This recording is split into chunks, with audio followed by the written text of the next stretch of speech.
복음의 핵심은 십자가와 부활이다라는 것을 고린도전서 15장 3절 4절 말씀을 통해서 확인하고, 그리고 나서 우리는 이 십자가의 도에 대해서 말씀을 살펴보고 있습니다.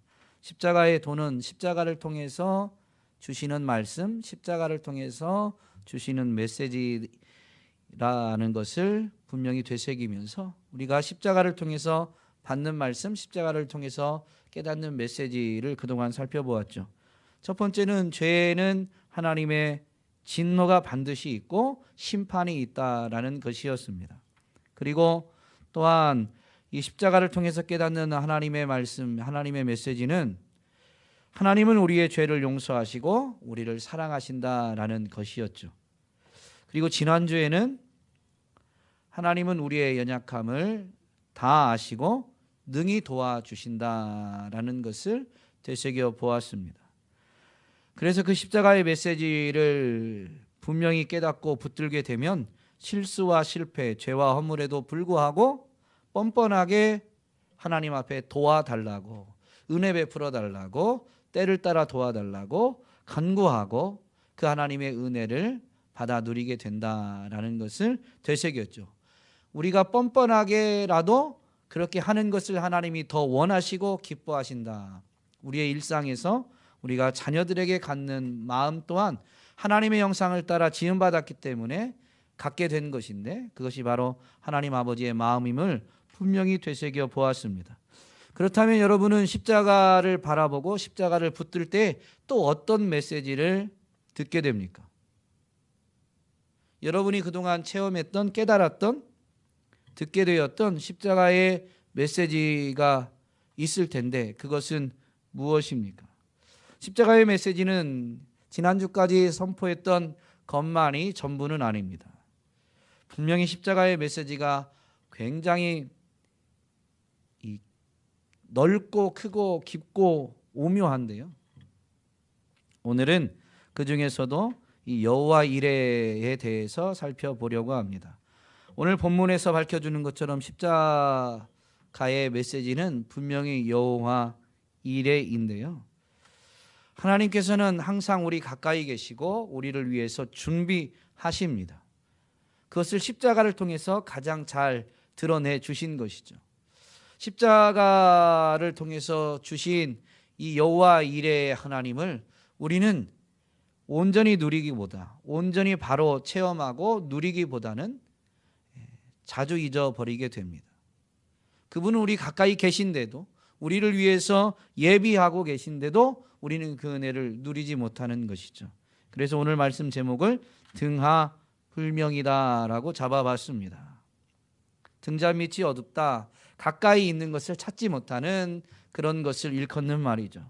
하나님이 우리 가까이 계시고 하나님이 우리를 위해 예비하신 것들이 우리 앞에 놓여져 있는데 우리가 그것을 발견하지 못하고 누리지 못하기 때문에 그런 제목을 잡아봤습니다.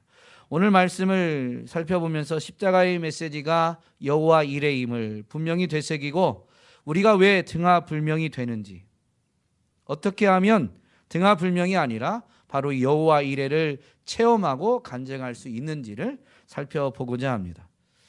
오늘 말씀에서 예수님은 대제사장으로서 또 자기 자신을 제물로 삼아서 영원한 속죄를 이루셨다라고 분명히 선포하고 있죠.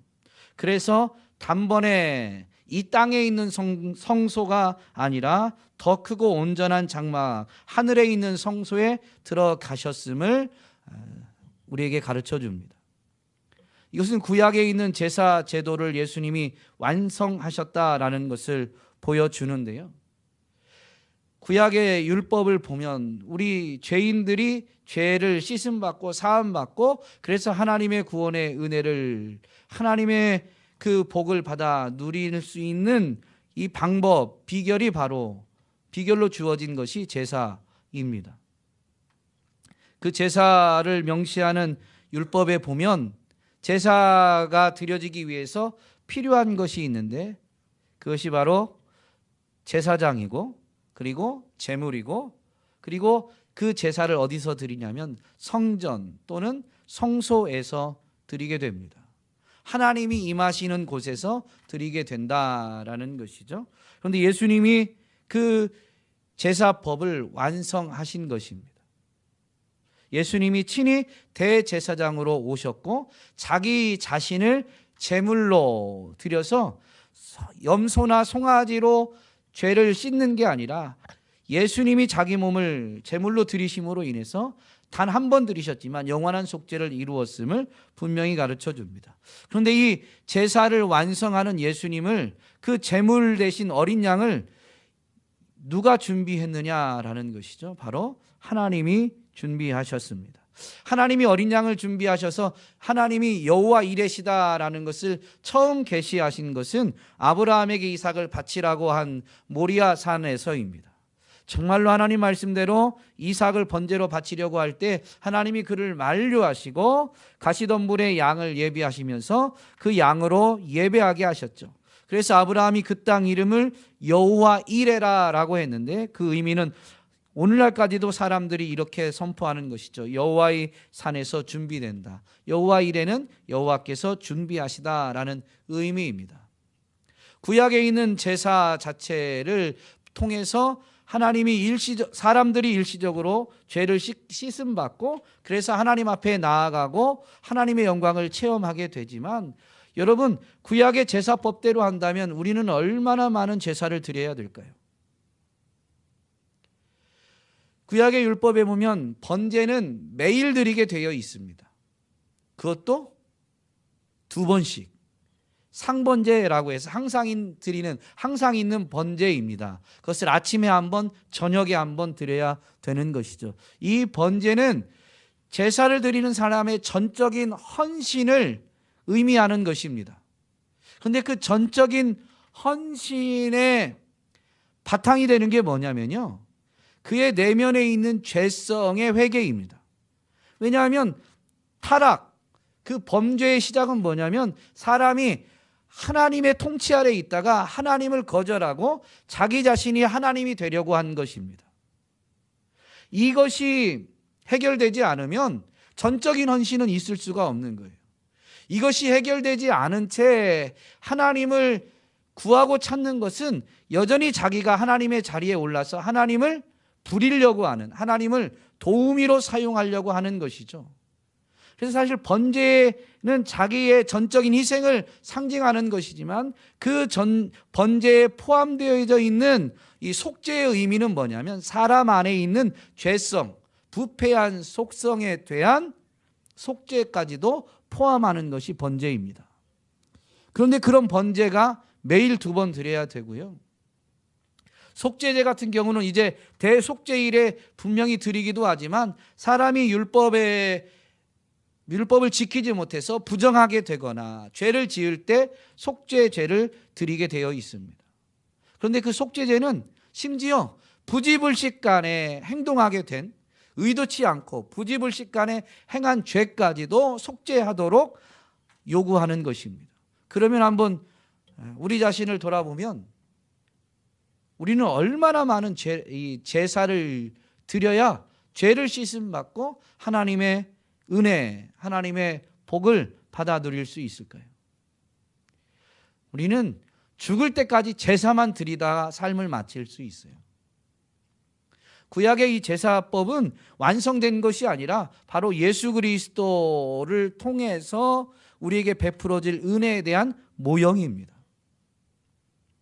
하나님은 그것을 이렇게 그림자로 보여주시다가 이제 예수님을 이 땅에 보내시면서 영원한 속죄 제사를 완성하게 하셨죠. 그래서 예수님은 이 땅에 오셔서 제자들을 가르치실 때 율법을 폐하러 온 것이 아니라 완성하러 왔다라고 분명히 말씀하십니다. 그런데 예수님의 사역을 깨닫게 된 사도 바울은 교회에 대해서 설명할 때 이런 설명도 합니다. 에베소서에 보면 에베소 교회에 법조문으로 된 계명의 율법을 폐하셨다라고 이렇게 예수님의 사역을 설명하죠. 그래서 어떤 경우는 예수님이 율법을 폐하셨다라고 말하고 어떤 경우는 예수님이 율법을 완성하셨다라고 말합니다.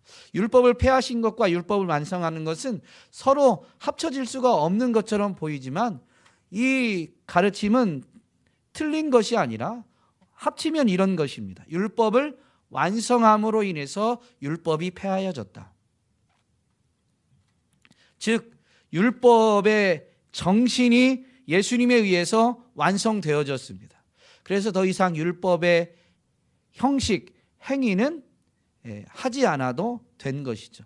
그것을 가장 잘 보여주는 것이 제사입니다. 지금은 제사를 드리지 않아요. 더 이상 제사를 드릴 필요가 없어요. 왜냐하면 오늘 본문이 가르쳐주는 것처럼 예수님이 그 제사를 완성하셔서 단번에 영원한 속죄를 이루셨기 때문입니다. 이 예수님을 누가 세상에 보내셨어요? 하나님이 보내셨습니다. 하나님이 세상을 이처럼 사랑하사 독생자를 주셨으니라고 우리가 복음 중에 복음이라고 하는 요한복음 3장 16절에서는 분명히 선포하고 있습니다. 하나님이 독생자를 보내신 거예요. 그 예수 그리스도가 이 땅에 오신 것을 준비한 세례 요한은 예수님이 자기에게 나오는 것을 보자 뭐라고 예수님을 향하여 선포합니까? 요한복음에서는 세례 요한의 증언을 이렇게 기록하고 있습니다. 요한이 직접 말한 거예요. 보라, 세상 죄를 지고 가는 하나님의 어린 양이로다. 그분은 대제사장으로서 하나님과 우리 사이를 중보하기 위해 오셨을 뿐만 아니라 우리의 죄를 대신 담당하는 어린 양으로서 이 땅에 오신 것이죠. 그런데 그 어린 양, 제사를 완성하고 제사를 드릴 그 어린 양을 하나님이 준비하신 거예요. 모리아산에서 아브라함이 번제를 드려야 되는데 하나님이 어린 양을 준비하신 것처럼 바로 이 어린 양을 하나님이 준비해 주신 것이죠. 그래서 예수님에 대해서 바로 깨닫게 된 사도 요한은 세례 요한 말고요. 세례 요한도 이렇게 증언했지만 사도 요한도 예수님에 대해서 그 예수님을 보내신 하나님에 대해서 이렇게 선포합니다. 요한일서 4장 10절에 보면 사랑은 여기 있으니 우리가 하나님을 사랑한 것이 아니요 하나님이 우리를 사랑하사 우리 죄를 속하기 위하여 화목 제물로 그 아들을 보내셨음이라. 그러니까 예수님이 이 땅에 오셨지만 하나님이 보내신 것이고 그 보내신 목적이 뭐냐면 그분을 화목 제물 삼으시는 거예요. 그러니까 우리에게 필요한 이 제물 그것을 하나님이 다 준비해 주셔서 매번 드려야 되는 게 아니라 이제 속죄, 영원한 속죄를 받아 누릴 수 있도록 하나님이 다 준비해 주신 것이죠. 하나님은 이것만이 아니라 이 십자가를 통해서 하나님이 준비하시는 분이심을, 여호와 이레이심을 가장 잘 드러내 주신 것이지 하나님은 준비하시는 분이십니다. 성경에 곳곳에서 하나님이 준비하신다라는 것이 분명히 선포되고 있는데요. 계시록 12장 6절에 보면 계시록 12장은 이 여자와 용의 싸움에 대한 환상입니다. 그런데 이 여자는 교회를 가리키고 용은 사탄을 가리키죠. 그래서 교회가 겪게 될 마지막 때의 교회가 겪게 될 영적 싸움에 대한 이 설명이 계시록 12장인데요. 그 6절에 보면 이렇게 되어 있습니다. 그 여자가 광야로 도망하며 거기서 1260일 동안 그를 양육하기 위하여 하나님께서 예비하신 곳이 있더라.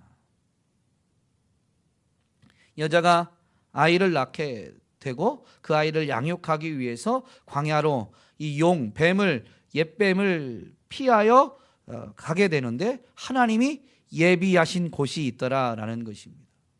교회가 마지막 때 영적 싸움을 하고 있는데요. 그 교회가 여자가 피할 곳을 광야에 하나님이 예비하셔서 그를 거기로 인도하시는 것이죠.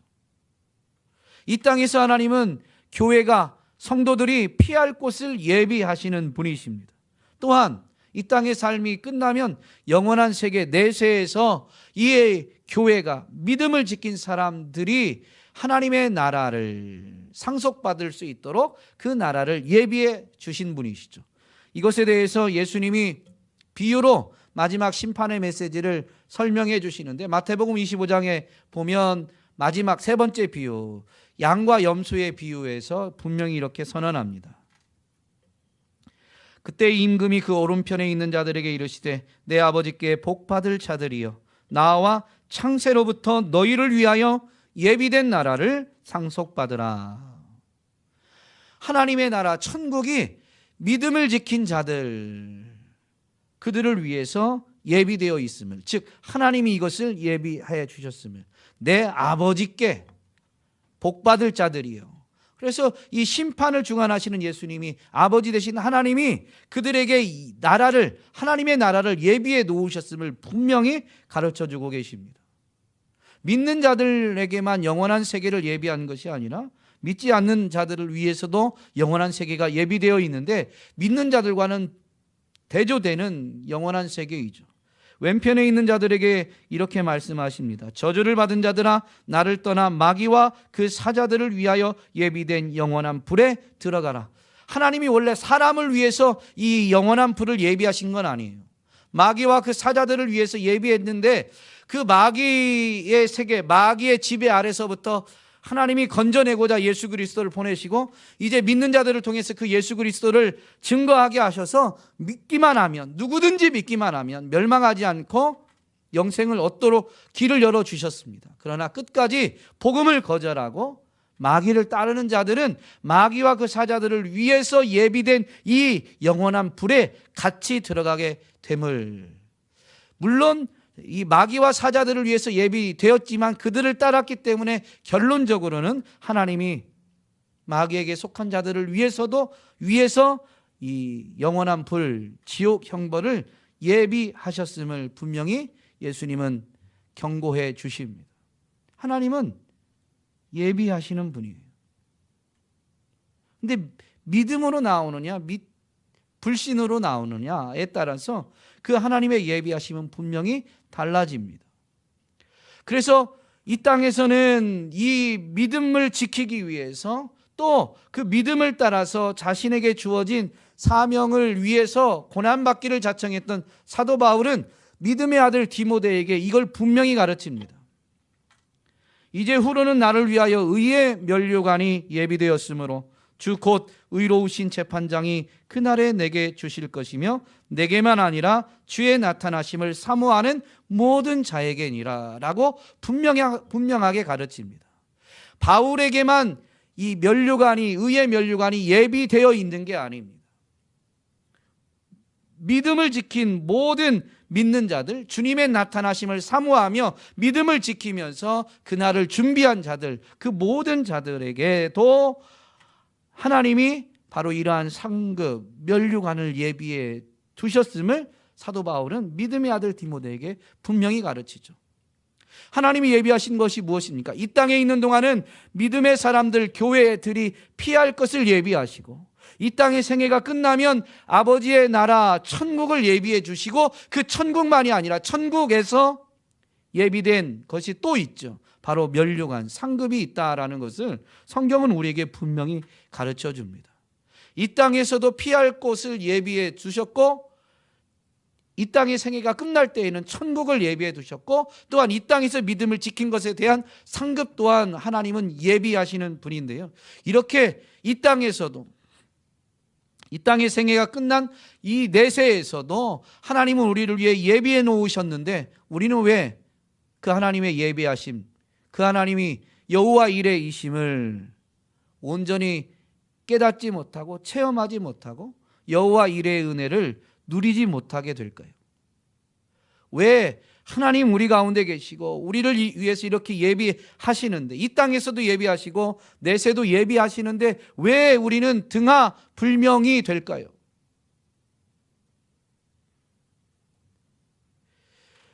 예수님이 분명히 하나님의 아들 그리스도로서 이 땅에 오셨습니다. 제자들이 예수님이 하나님의 아들 그리스도이심을 깨닫고 고백하게 되는데요, 대표적으로 베드로가 이 고백을 하게 되죠. 그때 예수님은 베드로를 칭찬하고 복이 있음을 선언하면서 그에게 천국 열쇠를 베드로에게만 준 게 아니에요. 그 고백, 예수님이 그리스도시고 하나님의 아들이심을 깨닫고 입술로 시인하여 고백하는 자에게 바로 천국 열쇠를 주십니다. 그러면서 예수님은 이제 그리스도로서 행하실 사역을 이때로부터, 마태복음 16장에 보면 이때로부터 그들에게 예수님이 예루살렘에 올라가셔서 죽으시고 3일 만에 부활하실 것을 가르치십니다. 그분은 하나님의 준비된 어린 양으로서 이제 예루살렘에 올라가서 거기에서 유월절 어린 양으로서 죽으실 것을 가르치신 거예요. 그런데 그 가르침을 들은 베드로가 뭐라고 이야기합니까? 주님을 책망하듯, 예수님을 책망하듯 가로막으면서 이런 일이 결코 주님께 일어날 수 없습니다 라고 가로막게 되죠. 그때 주님이 분명히 말씀하십니다. 사탄아, 내 뒤로 물러가라. 너는 나를 넘어지게 하는 자로다. 내가 하나님의 일을 생각하지 아니하고 도리어 사람의 일을 생각하는도다. 예수님은 이 십자가를 통해서 하나님이 예비하신 구원의 역사를 이루시고자 하는데요, 이것을 왜 깨닫지 못하느냐? 이 말씀에 있는 거예요. 여호와 이레를 왜 깨닫지 못하느냐? 이 말씀에 있는 것이죠. 하나님의 일을 생각하지 않고 사람의 일을 생각하기 때문에 하나님이 예비하신 것을 바라보지 못하고 깨닫지 못하고 누리지 못하는 것입니다. 구약에 사람의 일을 생각함으로 인해서 하나님의 예비하심을 발견하지 못했던 사람이 있습니다. 요나입니다. 요나에게 하나님의 말씀이 임했어요. 니느웨로 가서 하나님의 말씀을 선포할 것을 말씀하십니다. 하나님의 말씀이 어떤 내용이다라는 것은 요나서 1장에는 자세히 나오지 않지만 진행되어지는 이 이야기를 보면 무엇인지 충분히 유추할 수가 있죠. 니느웨 백성들이 그 죄를 졌음을 지적하고 죄를 회개해야만 하나님의 심판을 면할 수 있다라는 것을 전하라는 것이죠. 그런데 요나는 니느웨에 있는 백성은 하나님의 택한 백성들이 아닌 이방인이지만 하나님은 이방인이라도 죄를 돌이키고 회개하면 용서해 주실 것을 알고 있어요. 하나님은 그만큼 인자와 긍휼이 풍성하신 분이시다라는 걸 요나가 알고 있어요. 그래서 이스라엘을 멸망시킨 그 적국에 가서 그들이 망했으면 하는 마음이 있는데 그들에게 회개의 메시지를 전해서 그들이 하나님의 긍휼을 잊고 구원받게 되는 것을 원치 않은 거예요. 그래서 니느웨로 가지 않고 도망치려고 합니다. 다시스로 가려고 하죠. 다시스로 도망치기 위해서 요나는 욥바라는 항구에 가는데 성경에는 뭐라고 기록하고 있어요? 마침 다시스로 가는 배가 있더라라는 것이죠. 하나님의 말씀이 이미 명백하게 주어졌는데도 불구하고 자기가 원치 않아서 하나님의 뜻을 이루는 것은 생각지 않고 자기 원함대로 사람의 일만 생각하여서 그는 다시스로 도망치려고 했습니다. 그리고 항구에 갔는데 마침 다시스로 가는 배도 있어요. 그럼 이 요나는 어떻게 생각했을까요? 제 수준에서 생각해 보면 제가 그렇게 행동했는데 마침 다시스로 가는 배를 만난다면 저는 어떻게 생각하냐면 내가 옳았구나 라고 생각할 거예요. 하나님은 말씀을 그렇게 하셨지만 그들에게 이 말씀이 전해지는 것은 하나님도 원치 않고 하나님은 결국 그들의 죄가 있다는 걸 우리에게 알리고 그들을 그래서 회개하지 않고 죄 때문에 그들이 멸망하길 하나님은 그들을 심판하시는 거구나 라고 생각했을 거예요. 제 수준이라면. 어쨌든 하나님의 일을 생각하지 않고 욥바로 가고 그래서 다시스로 가는 배를 타게 되더라라는 것이죠. 다시스로 가는 배를 탔는데 처음에는 순탄함과 같았는데 항해 중에 이제 큰 풍랑을 만나게 됩니다. 사람들은 난리가 났는데 요나는 어떻게 해요? 배 제일 밑에 가서 잠을 자고 있습니다. 사람의 일을 생각하면 하나님의 예비하심을 전혀 깨닫지 못하죠. 물론 이야기를 우리가 잘 알고 있어서 요나가 결국엔 이 뜻을 돌이키게 되는데요. 그것은 하나님이 행하신 일입니다. 배에 있는 사람들은 난리가 났죠. 사람들이 배 안에 있는 물건을 던지면서 배 밖으로 던져 바다에 버리면서 이 풍랑을 헤쳐가 보려고 하는데 그래도 되지 않으니까 막 각자 자기 신에게 기도하고 이 풍랑에서 건져주기를 간구합니다. 그런데 풍랑이 잠잠해지지 않아요. 지나치게 풍랑이 크고 오래 지속되는 거죠. 그러니까 선장이 이제 막 돌아다니면서 있는데 요나가 자고 있으니까 깨워서 너도 너희 하나님께 기도해봐라 라고 하는데 아무리 해도 풍랑을 헤쳐나갈 수가 없게 돼요. 그러니까 이게 도대체 신이 진노한 게 분명한데 누구 때문이냐. 그래서 제비를 뽑게 되는데 누가 뽑혀요? 요나가 뽑힙니다. 그러자 요나가 사람들이 넌 도대체 무슨 일을 저질렀기에 신이 진노해서 너의 신이 진노해서 풍랑이 이렇게 되느냐. 요나가 이실직고하고 자기를 바다에 던지라고 합니다. 그렇게 말할 때 요나는 바다에 이 큰 물고기를 하나님이 예비해 놓으신 줄을 알고 있었을까요? 몰랐습니다. 하나님의 예비하심은 어쩌면 이 큰 물고기가 아니었을 텐데 하나님의 말씀을 어기고 도망치다 보니까 또 다른 예비하심을 결국은 체험하게 되긴 하지만 그러나 이것은 돌이켜서 다시 니느웨로 가게 만드는 하나님의 예비하심이지 처음에 순종했다면 전혀 다른 하나님의 예비하심을 체험했을 것입니다. 하나님의 예비하심을 이제 알 수가 없어요. 사람의 일을 생각하고 도망쳤기 때문입니다. 하나님이 분명히 우리의 삶에 모든 것을 예비하고 계신데 우리는 그것을 왜 모르게 되느냐. 엘리사의 이야기에서도 알 수 있는데요. 먼저 정답을 말씀드리면 믿음의 눈이 열리지 않아서입니다. 육의 눈으로만 바라보기 때문이죠. 아람과 이스라엘 사이에 전쟁이 있는데 전력으로 치면 군사력으로 치면 아람이 이스라엘을 압도합니다. 그런데 전쟁만 하면 이스라엘이 아람을 이기는 거예요. 아람이 아무리 많은 군대를 끌고 와도 이 아람의 전략을 이스라엘이 다 꿰뚫고 그래서 아람이 쳐들어오는 길목 그래서 유리한 위치를 선점하고 이 전쟁을 하니까 이스라엘이 계속 아람을 물리치게 되는 겁니다. 그러니까 아람 왕이 생각할 때 모든 작전에 이스라엘이 너무 적절하게 대처하니까 자기 나라 안에 자기 신하들 중에 내통하는 자가 있다라고 여기고 신하들을 불러 모아서 이야기합니다. 그러니까 그 신하들 중에 한 명이 이제 설명을 하는데 이스라엘에는 엘리사라는 선지자가 있어서 왕의 이 왕궁 안에 특별히 왕궁의 내실에서 왕이 말하는 것까지도 다 알아채고 그 엘리사가 이스라엘 왕에게 알려주어서 이스라엘이 전쟁에 대해서 적절하게 대비하고 그래서 그들이 이긴다라고 이야기합니다. 그러니까 아람 왕이 생각할 때 이스라엘과 싸우기 위해서 제일 먼저 할 일이 뭐예요? 제일 먼저 해야 될 일이 뭐겠어요? 엘리사를 처리하는 것입니다. 그래서 아람 왕이 군대를 이끌고 엘리사가 어디에 있는지 알아본 다음에 엘리사가 있다는 이 도단성에 와서 도단성을 두 겹 세 겹으로 에워싸게 됩니다.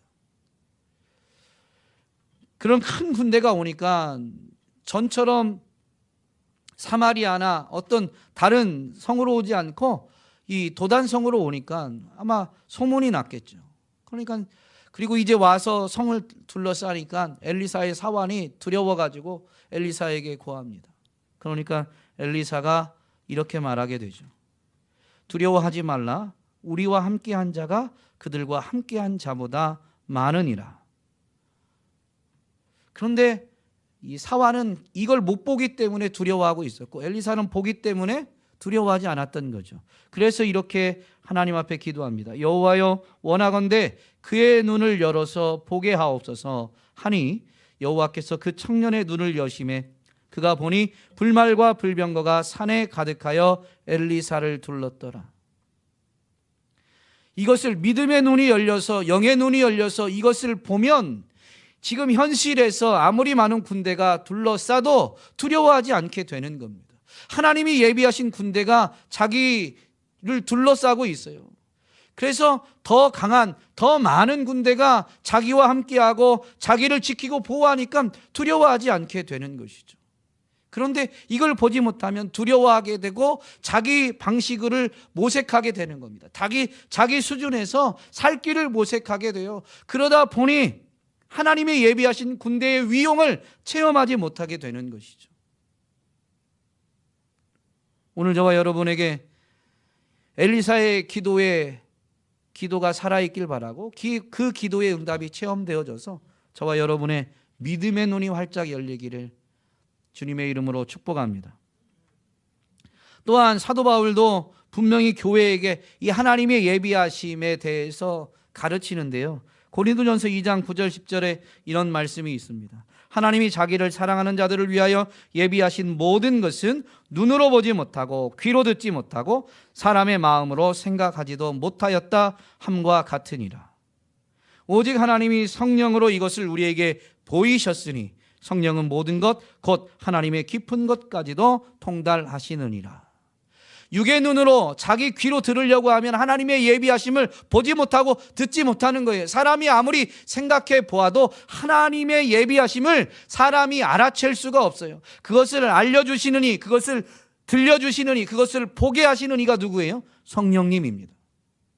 사도 바울은 성령을 통해서 하나님의 예비하심을 보았고 듣게 된 거예요. 그러면서 교회에게 가르쳐주는 것이죠.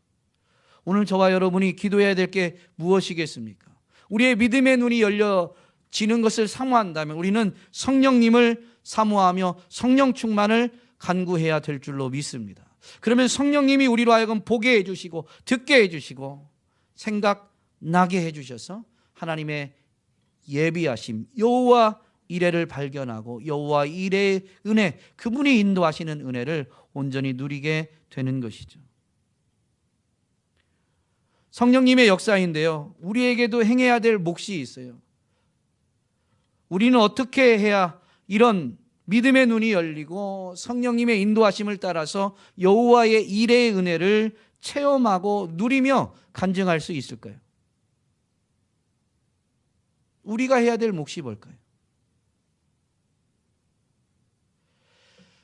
단편적으로 말씀드리면 여호와 이레는 십자가의 메시지이니까요. 십자가의 메시지를, 십자가를 붙드는 것입니다. 근데 이건 조금 모호하잖아요. 십자가를 붙든다, 십자가의 메시지를 붙든다라는 건 조금 막연해요. 조금 더 구체적으로 우리가 취할 수 있는, 우리가 행해야 될 행동들은 뭘까? 여호와 이레를 처음 나타내 주신 현장을 살펴보면 됩니다. 여호와 이레, 하나님이 여호와 이레이심을, 하나님이 준비하시는 분이심을 처음 계시하신 현장이 어디라고요? 아브라함이 독자 이삭을 번제로 바치는 현장입니다.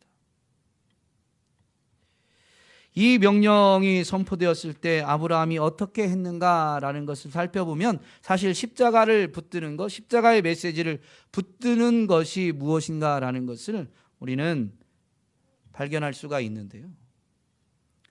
이 명령이 주어지자 아브라함이 어떻게 했죠? 사라와 상의했나요? 하나님이 왜 갑자기 약속의 아들을 줘놓고 바치라고 하나 깊이 연구하고 고민했나요? 창세기 22장 3절에 보면 이렇게 되어 있습니다. 아침에 일찍이 일어나. 즉 하나님의 명령이 주어지자 신속하게, 조금 더 강한 어조로 말하면 즉시로 순종한 것입니다. 여러분, 십자가를 붙든다, 십자가의 메시지를 붙든다라는 것은 그냥 뭐라고 해야 될까요? 이렇게 십자가의 모형을 우리가 붙드는 게 아닙니다. 십자가를 통해서 주시는 말씀, 메시지에 우리가 즉각적으로 순종하는 것이 십자가를 붙드는 것, 십자가의 메시지를 붙드는 것입니다. 하나님의 예비하신 은혜를 체험한 것이 이제 뭐라고 해야 될까요? 마지막 심판의 현장에서는 믿음의 사람들에게는 천국 입성이고 상급이잖아요. 그 상급에 대한 메시지 또한 살펴보면 이 원리를 알 수 있죠. 달란트의 비유가 그 상급받는 원리에 대한 가르침입니다. 달란트의 비유에 보면 누가 상급받아요?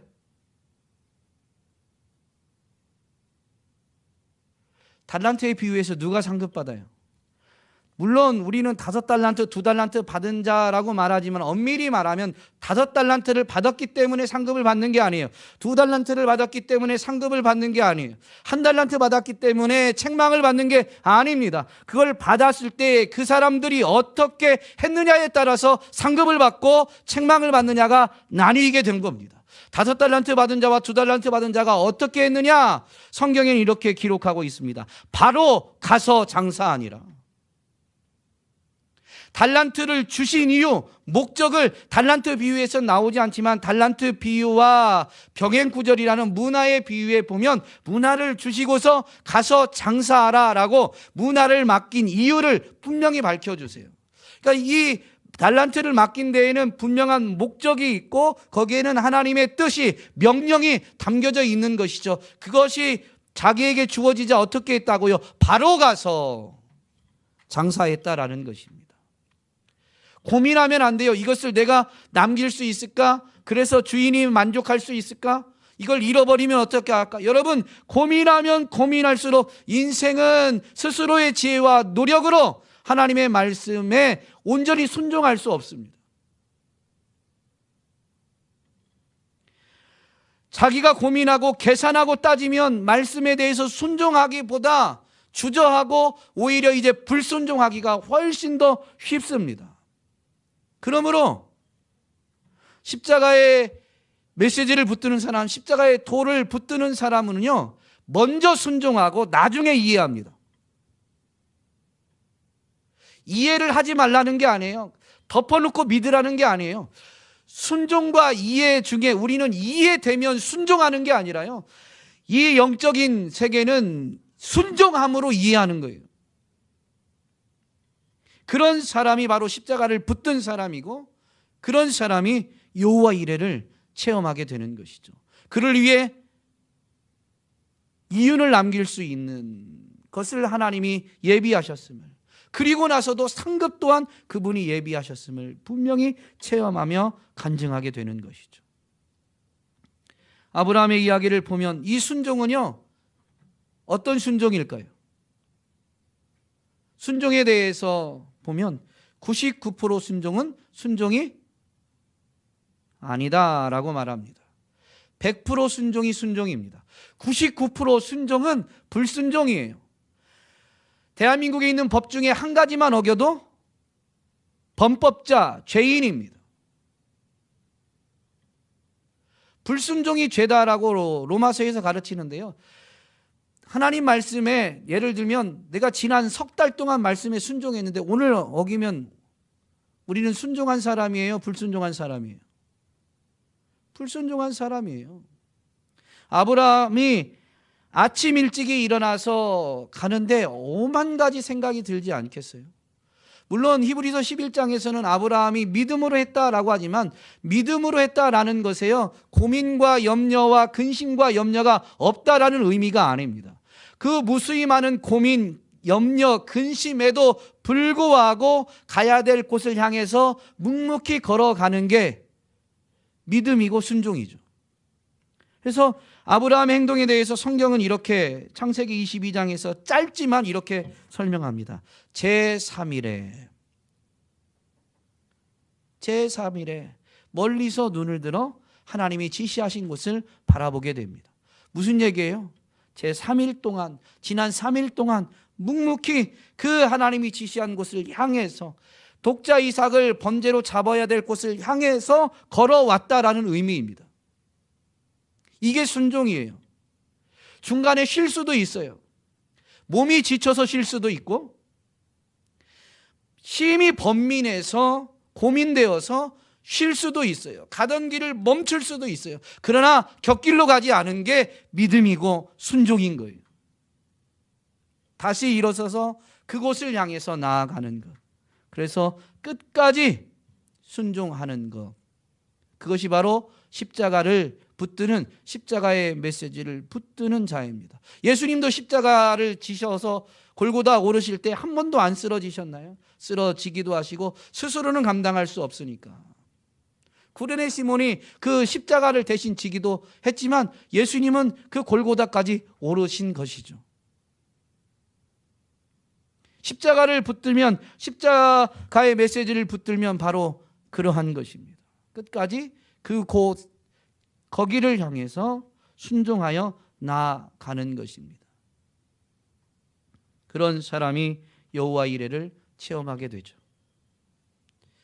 그는 마침 이제 산자락에 이르렀을 때 종들에게 이렇게 이야기합니다. 자기와 아들이 가서 이제 올라가서 예배할 것을 말하면서 이렇게 종들에게 이야기하죠. 너희는 나귀와 함께 여기서 기다리라. 내가 아이와 함께 가서 예배하고 우리가 너희에게로 돌아오리라 라고 말합니다. 아브라함이 이삭을 번제로 안 드릴 건 아니에요. 그런데도 불구하고 이런 말을 했어요. 그것은 무슨 의미냐면 히브리서는 그래서 이렇게 이걸 설명하죠. 아브라함은 시험을 받을 때 믿음으로 이삭을 드렸으니 그는 약속들을 받은 자로 돼 그 외아들을 드렸느니라. 그에게 이미 말씀하시기를, 이미 말씀하신 것 때문에 아브라함이 이삭을 번제로 드리려고 했던 것입니다. 액션만 하는 척만 한 게 아니에요. 성경은 믿음에 대해서 가르치는 히브리서 11장은 외아들을 드렸다라고 분명히 선언하고 있죠. 이미 그의 마음에서 드렸는데 왜 드릴 수 있었느냐? 이미 주신 말씀 때문이에요. 그 말씀이 무엇입니까? 내 자손이라 칭할 자는 이삭으로 말미암으리라 하셨으니 그가 하나님이 능히 이삭을 죽은 자 가운데서 다시 살리실 줄로 생각한지라. 하나님이 이걸 암시해 주신 적이 없어요. 하나님이 이걸 말씀해 주신 적이 없어요. 네가 이삭 바치면 내가 다시 살려낼게 라고 어떤 말씀도 준 적이 없습니다. 아브라함이 그렇게 생각한 거예요. 그런데 왜 그런 생각을 했느냐? 이 말씀 때문이죠. 내 자손이라 칭할 자는 이삭으로 말미암으리라. 내 자손을 하늘의 별과 같이 바다의 모래와 같이 번성하게 하리라 라는데 그 자손이 번성하는 것을 누구를 통해서 하시겠냐면 이삭을 통해서 하시겠다고 했거든요.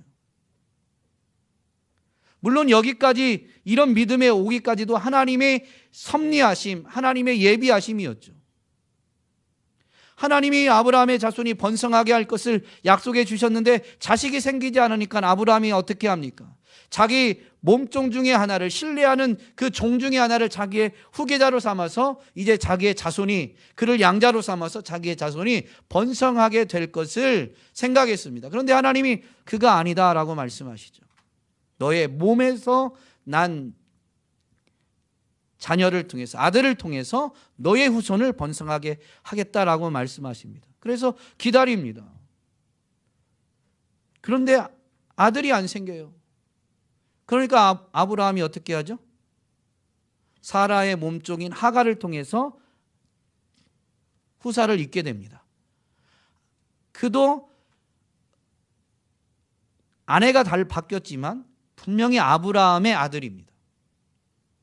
그래서 이제는 이스마엘을 통해서 이제 하나님의 약속이 이루어질 줄로 생각했습니다. 그런데 하나님이 나타나셔서 분명히 그도 아니라라고 하죠. 아브라함과 사라 사이에서 낳는 아들 이삭, 나중에는 이삭을 낳을 것을 말씀하시고 이름까지도 이삭이라는 이름을 주시죠. 근데 그때가 언제예요? 아브라함이 그 말씀을 받을 때가 99세, 사라는 89세, 100세, 90세 때 이제 자녀를 낳아요. 그런데 성경은 뭐라고 하냐면 아브라함도 늙어서 자식을 볼 수 없고 사라도 이미 경수가 끊어져서 자식을 낳을 수가 없는 때라는 거죠. 그런데도 불구하고 하나님이 말씀하신 대로 아브라함과 사라 사이에서 아들을 낳았고 그 이름을 이삭이라고 지었습니다. 이런 경험 때문에 이 이삭을 통해서 너희 후손이 번성하게 하리라 라는 하나님의 약속의 말씀을 붙든 거예요. 그래서 이삭을 번제로 드려도 하나님은 이삭을 통해서 후손을 번성하게 할 거니까. 이삭을 살려내는 방법은 어떻게 될지 모르지만 분명한 것은 오늘 이삭을 번제로 드려도 하나님이 약속하신 것이 있기 때문에 분명히 이삭을 살려낼 것이다 라고 아브라함이 생각한 겁니다. 아브라함이 말씀을 끝까지 붙들었고 믿었기 때문이죠.